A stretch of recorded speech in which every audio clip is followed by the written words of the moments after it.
يا الله. السلام عليكم. السلام عليكم اخوان متابعين بغدادنا الجميلة، تحية طيبة.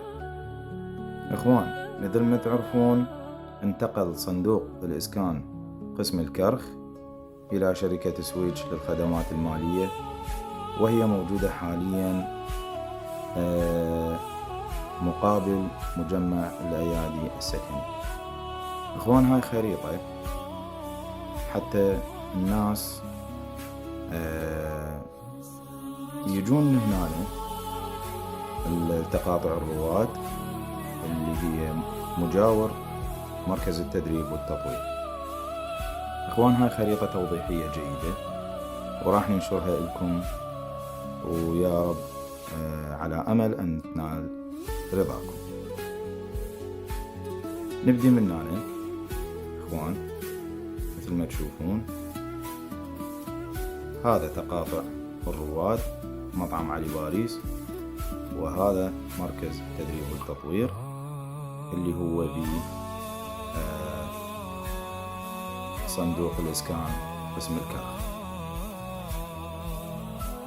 اخوان، طبعا هو حاليا منطيني المسار باتجاه ابو جعفر المنصور، بس انا راح انطيكم مسار اقرب حتى ندوكم.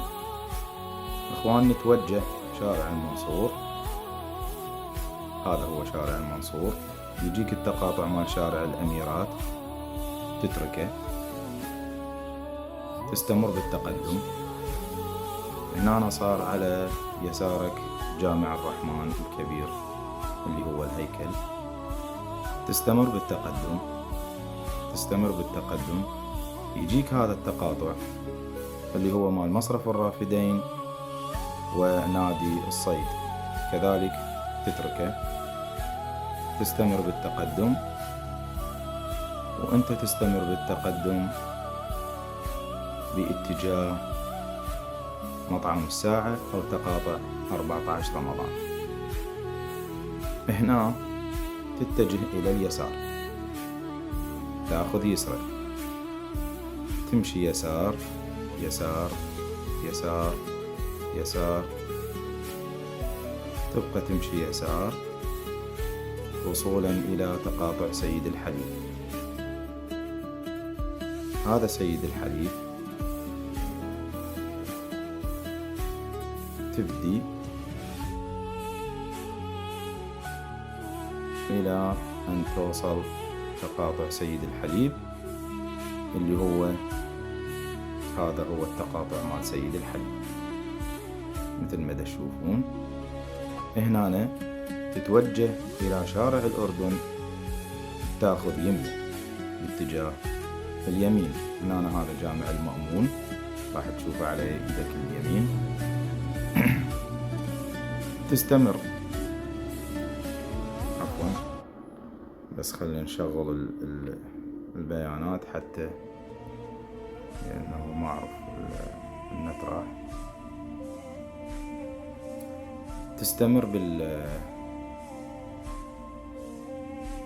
بالمسير شارع الأردن،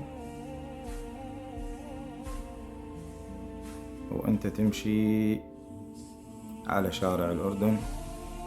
يجيك هذا المفرق طبعا مال الأردن مثل ما تشوفون.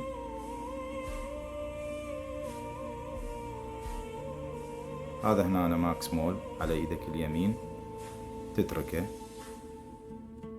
تستمر بالتقدم، تستمر بالتقدم،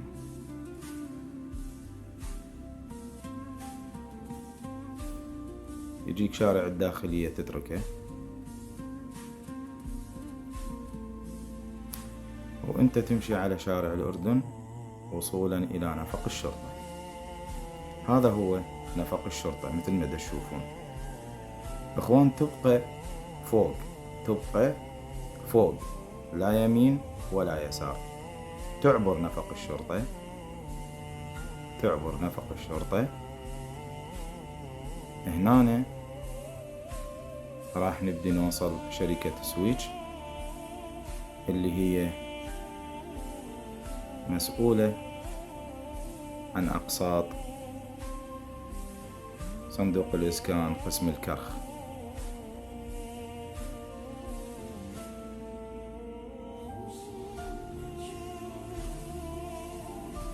هذا الشارع اللي هي النزلة مال الخضراء، تنزل من هنا على اليمين، تفوت بهذا الشارع الخدمي، تمام، يم نيكست ليفل إلى أن توصل بوابة العراق للخدمات المالية سويتش، اللي هي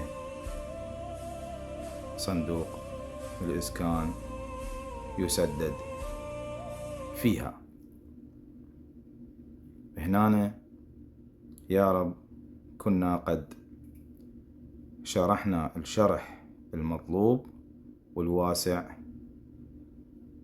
لخدمتكم يا رب، وإن شاء الله تكونون بخير وتسددون كل أقساطكم مال بيوتكم وتتحول بأسماءكم إن شاء الله، ويا رب التوفيق وتخلصون من عندها إن شاء الله.